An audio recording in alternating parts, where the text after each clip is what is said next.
Meghan. I love what you're wearing, Erica. And your whole look is so cute. Thanks. Park County Police Station, what's your emergency? Yeah, the neighbors across the street are setting off fireworks and it's 10:30 at night. Oh, is it the Prince of Canada and his wife who just want to be left alone? Hi. I heard you weren't getting along with Dorit. I feel terrible. What? Where did you hear that? Damn it, now the prince is playing polo on the lawn. We are here because privacy is a basic human right. Grandmother, we've returned. Well, what kind of pact? You snooze, you lose. How many more princes and his wives have to live in this nightmare? Okay, so you're not even going to believe what just happened. They actually did it. Yep, South Park went there. Again. Just when the world thought maybe, just maybe, they'd let it go. Just as Meghan and Harry were quietly, ever so gently trying to rebrand. When the memes were slowing down and public fatigue was setting in, boom. Trey Parker and Matt Stone dropped another cultural bomb. And listen, this isn't some lazy little callback. It's not a wink at fans or a one-liner buried in a sea of randomness.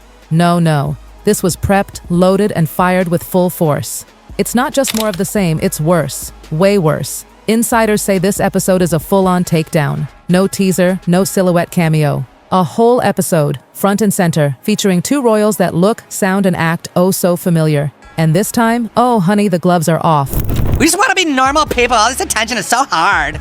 Isn't it true, sir, that your questionable wife has her own TV show and hangs out with celebrities and does fashion magazines? Sources on the inside, yes, right from the animation pipeline, are spilling tea like it's hot rosé. This isn't just a continuation of the worldwide privacy tour. Oh no, this is an escalation. A roast so sharp it slices through every attempt the Sussexes have made to rebuild since the first episode aired. Their whole rebrand, their new vibe, their oh-so-quiet reset, yeah, all on the chopping block. And the South Park crew, they didn't hold back. They stomped in, laughing. It started with whispers, then came the leaks. Picture this, cartoon Meghan on a throne made of wine bottles, Harry clinging to a scroll that says, "Spare two.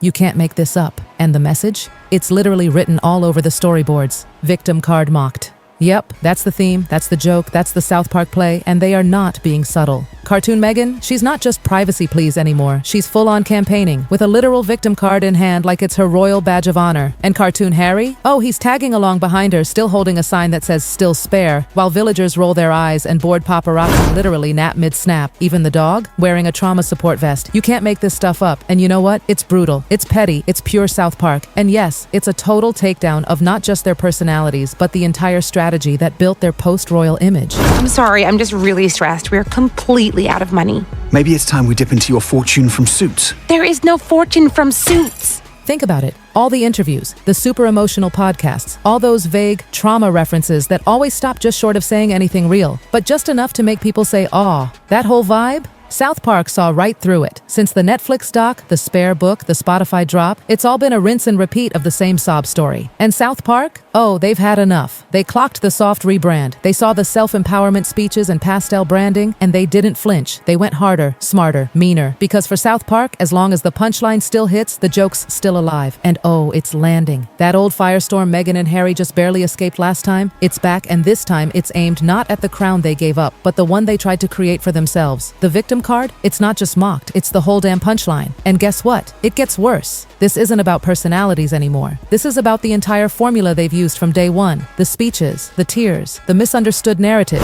It's all under the knife. Insiders confirmed it. The entire episode revolves around how Meghan and Harry allegedly just keep swiping that victim card. Not symbolically, literally. In cartoon form. In full HD. Hey, can you two keep it down? Hey, you ever heard of a thing called privacy?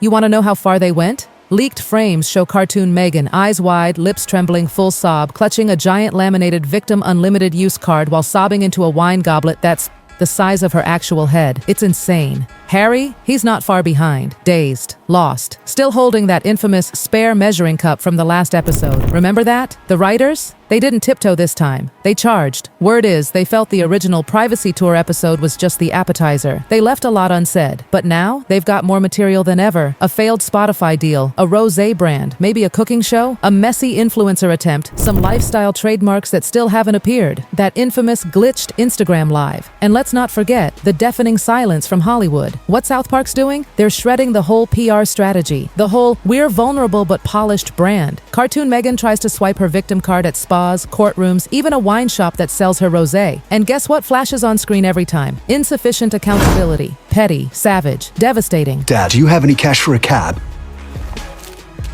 Oh, look. Grandma's on the money.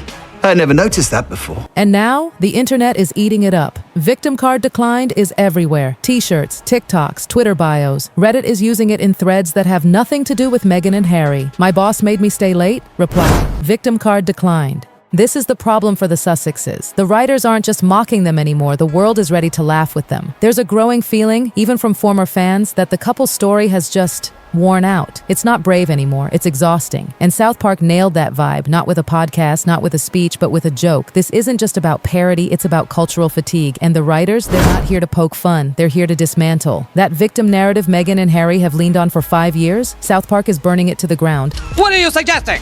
Well, I just think some people might say that your Instagram-loving wife actually doesn't want her privacy. So get this, rumor has it, right after the original Worldwide Privacy Tour episode aired, Trey Parker and Matt Stone sat down for an internal meeting. Not a casual chat, a meeting. And someone in that room had the audacity to ask, did we go far enough? Some said yes, but Trey allegedly shook his head and said, we barely scratched the surface. Seriously, that was just the warm-up. One insider close to the writers said, yeah, they liked the hit, but they weren't satisfied. Meghan and Harry were a comedy goldmine, not just for surface-level jokes, but for deep, biting commentary. And Trey, he apparently dropped the line that started it all. The victim thing writes itself. From there, it was game on. Writers dug into everything. Interviews, social posts, podcasts, even background moments from public appearances. They mapped out the pattern, the same emotional beats, over and over, from Oprah to Spotify to the Pastel Entrepreneur rebrand. Always the same story. Misunderstood, misrepresented, mistreated. South Park's team didn't just write an episode, they wrote a response. One leaked note allegedly says, frame her as over-rehearsed performative sadness, like a well-meaning actor stuck in a loop. And another, turn pain into branding, then act shocked when people stop clapping. Oh, and Harry? They wrote him differently. Cartoon Meghan's version is self-aware, but stubborn. She knows what she's doing. But Harry? He's confused, nervous, desperate to keep the narrative alive. Because if the victim story ends, what does he even have? Ooh, remind me to tell them the story about when I bought milk.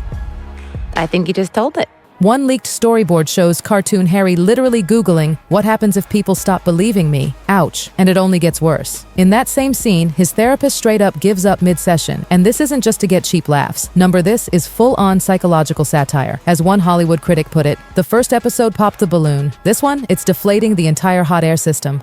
Translation, you had your moment. You were heard. But why are you still crying like no one ever listened? That's the real punchline. And it gets even more savage. The first leak? No official trailer, no warning. Just a low-res image dropped in a hidden Discord group tied to indie animators. It was cartoon Meghan, sitting cross-legged on a throne of shattered wine bottles. Every bottle labeled with a public failure, Pearl, Spotify, Archetypes, The Bench. She's sobbing, but majestic. Think drama queen in high definition. In her lap, a golden scroll, Duchess of Influencing. In her hand, you guessed it, the infamous victim card held like a royal scepter. It was petty, cruel, and undeniably South Park. And that was just the beginning. Hours later, even more storyboards leaked. This time, high-res, full color, animation notes in the margins. These weren't fake. One frame showed cartoon Harry, crouched in a therapist's office under a crooked, still spare banner, cradling a baby bottle labeled validation. His therapist, arms crossed, bored. A thought bubble reads, crisis of narrative. Behind them, shelves full of unopened wine bottles, labeled unfinished projects.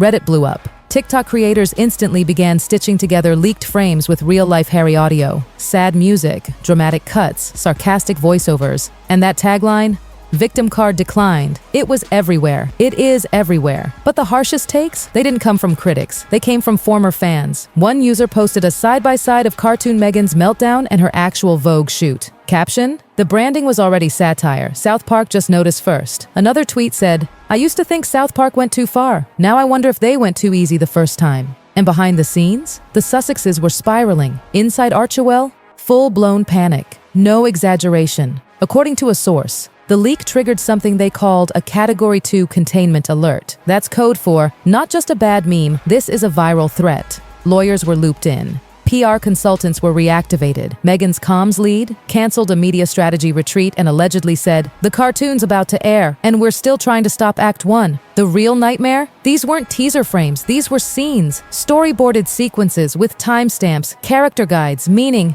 if this is what leaked, what else is coming? And more importantly, What happens when the full episode airs? Slack channels lit up. Crisis teams jumped across time zones. One insider said it was worse than the Spotify split, worse than the Oprah backlash, and worse than the first South Park takedown. Worse than all of it. The energy? Frantic doesn't even cover it. And when Meghan was shown the leaked storyboard, the throne, the scroll, the victim card, she looked, she paused, and reportedly said just one word.